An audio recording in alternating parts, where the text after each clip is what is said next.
Hello everyone, नमस्ते। स्वागत छ हजुरहरूलाई मेरो युट्युब च्यानलमा। आज चाहिँ म हजुरहरूमा ड्राई फ्रुटको लड्डु घरमा नै सजिलोसँग हेल्दी वेमा कसरी बनाउने भनेर देखाउन जाँदैछु। अहिले चाहिँ म 6 मन्थ रनिङ प्रेग्नेन्ट छु। प्रेग्नेन्सीमा चाहिँ हामीहरूले एकदमै हेल्दी फुडहरू खानुपर्छ। हामीले ड्राई फ्रुटको लड्डु बनाउँदाखेरि कतै न कतै केही न केही मिस्टेक चाहिँ गरिरहेको नै हुन्छौँ। त्यसले गर्दा हाम्रो लड्डु चाहिँ राम्रो बन्न जाँदैन। आज चाहिँ मैले हजुरहरूलाई यो भिडियोमा त्यो पनि देखाउँदैछु। सुरुमा त मैले यहाँ 1 बाउल जति चाहिँ यो आलमन्ड लिएको छु। यो करिब 100 ग्राम छ। त्यसै गरी सेम क्वान्टिटीमा मैले काजु पनि लिएको छु। यो पनि करिब 100 ग्राम जति नै छ। त्यसै गरी मैले यहाँ काजु र बदामको क्वान्टिटी भन्दा थोरै बढी चाहिँ डेट्स लिएको छु। डेट्स लिँदाखेरि चाहिँ हामीले एकदमै पाकेको वाला लिनुपर्ने हुन्छ। त्यसै गरी 100 ग्राम जति ओखर पनि लिएको छु। मैले चाहिँ यहाँ 6 पिस जति अन्जिर पनि लिएको छु। हजुरले कम लिन पनि सक्नुहुन्छ। त्यसै गरी 4 भागको 1 भाग जति चाहिँ पम्किन सीड लिएको छु भने 1 चम्चा जति चाहिँ किसमिस लिएको छु। त्यसै गरी अन्तिममा 4 भागको 1 भाग जति पिस्ता केलाएर लिएको छु। अब भने म यो सबै ड्राई फ्रुटहरूलाई चाहिँ फ्राई गर्न जाँदैछु। एउटा फ्राई प्यानमा 1 चम्चा जति तेल तताएर तेल हल्का तातिसकेपछि म सुरुमा मसिनो गरी काटेको आलमन्डलाई फ्राई गर्दैछु।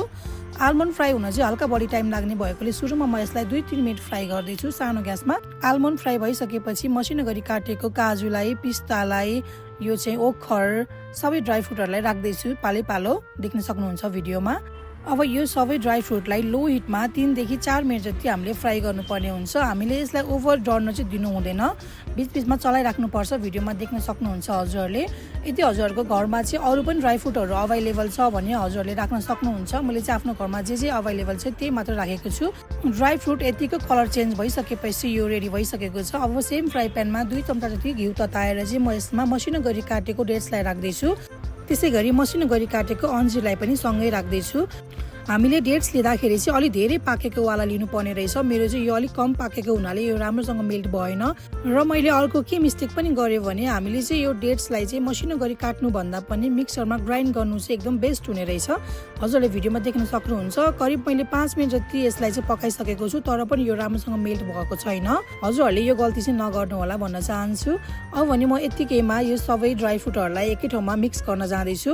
यो चाहिँ बिस्तारै बिस्तारै मिक्स हुँदैछ। हजुरहरूले भिडियोमा देख्न सक्नुहुन्छ। मैले चाहिँ यसलाई करिब 1 मिनट जति मात्र पकाइसकेपछि चाहिँ म यसको हिट अफ गरेर एउटा प्लेटमा चाहिँ सेलाउनको लागि राख्दैछु। हामीले ड्राई फ्रुटको लड्डु बनाउँदाखेरि चाहिँ डेट्समा मिक्स गर्नुभन्दा पनि अर्को एउटा सक्खरलाई मेल्ट गरेर पनि हामीले मिक्स गर्न सक्छौँ। तर सक्खर राखेको भन्दा चाहिँ डेट्स राखेको हेल्दी हुने हुनाले चाहिँ मैले आज डेट्स राखेर ट्राई गर्दैछु। सबै ड्राई फ्रुटहरू हल्का मात्र सेलाइसकेपछि चाहिँ मैले थोरै थोरै गरेर हातमा लिएर यसलाई डल्लो बनाउन जाँदैछु। यो चाहिँ राम्रोसँग डल्लो बनिसकेको छ। हजुरहरूले देख्न सक्नुहुन्छ। अब हजुरहरूले पनि घरमा नै हेल्दी तरिकामा यसै गरी ड्राई फ्रुटको लड्डुहरू बनाएर खान सक्नुहुन्छ। हजुरहरूलाई मेरो आजको रेसिपी कस्तो लाग्यो? यदि रेसिपी मन परेको छ भने मेरो भिडियोलाई लाइक, कमेन्ट, सेयर र मेरो च्यानललाई सब्सक्राइब गर्न पनि नबिर्सिनु होला। Thank you for watching.